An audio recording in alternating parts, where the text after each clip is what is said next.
Hey, H2O here for the Tempest Strike build competition. This is the B Geomancer with avalanche cast on crit using the fun Halvar's set piece here. So the way this build works is getting Gathering Storm just to 1 proc, letting your bees proc all of the stacks for storm bolts, using maelstrom stacks to get your crit high, as well as to start stocking your storm bolts, and having Warcry up for more maelstrom, more melee damage, and attack speed.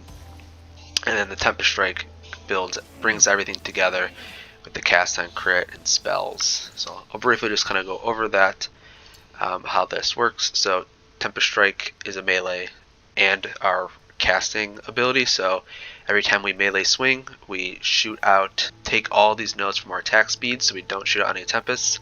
However, we get our spell buff here, as well as stack up some tempest Lagone chances. And when we melee attack and don't hit, so if we're using our melee attack as a ranged melee attack, you might see in the gameplay, it will actually cast the tempests for us.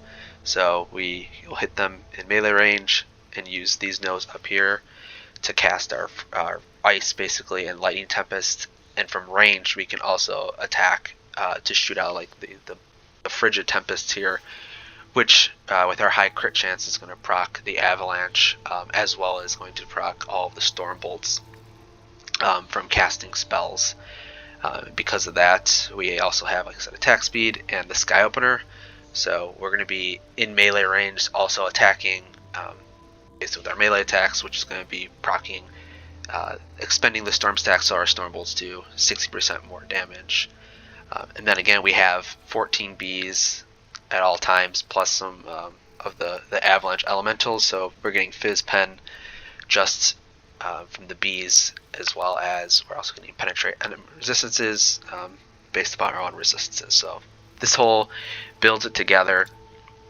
And the cool thing about this is we have a crazy amount of stun chance due to global increased stun chance per stack. So we have lots of stacks. We're up to like 14 stacks of maelstrom. We have our 1 totem here from Warcry, so we can proc our Shaman resistances, just basically from being a Shaman, as well as the Berserk node, maelstrom nodes here, and then the increased crit chance just from the Warcry.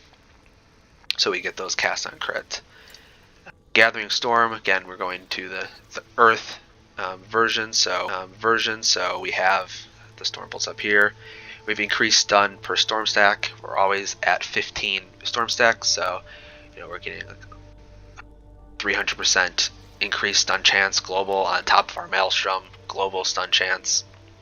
Each one of the bees procs this minion storm stack, so 32% chance with 14 bees attacking 1 second. We're always at our storm stacks, which we're expending through Tempest Strike. We're expending as we go, and then we're procking all these other ones. So again, we get maelstrom because we're expending storm stacks so rapidly from our melee attack, as well as just the natural decay. And then we have about 10 to 14 maelstrom stacks, which basically gives us the base crit for those storm bolts. So the storm bolts are always critting, which then leads into the avalanche, which also has very high stun chance. So we're proccing all these storm bolts going off crazy, proccing avalanches coming out of left field crazy, and everything's getting basically stun locking the entire screen. So yeah, that's my build submission. It kind of just looks like this. It's hard to see the rocks in the build, even with like the avalanches. You don't really see them in the gameplay as much, but they're there. They're all coming from the sky. They're not as easy to see as the cold ones. So that's my submission. Thanks.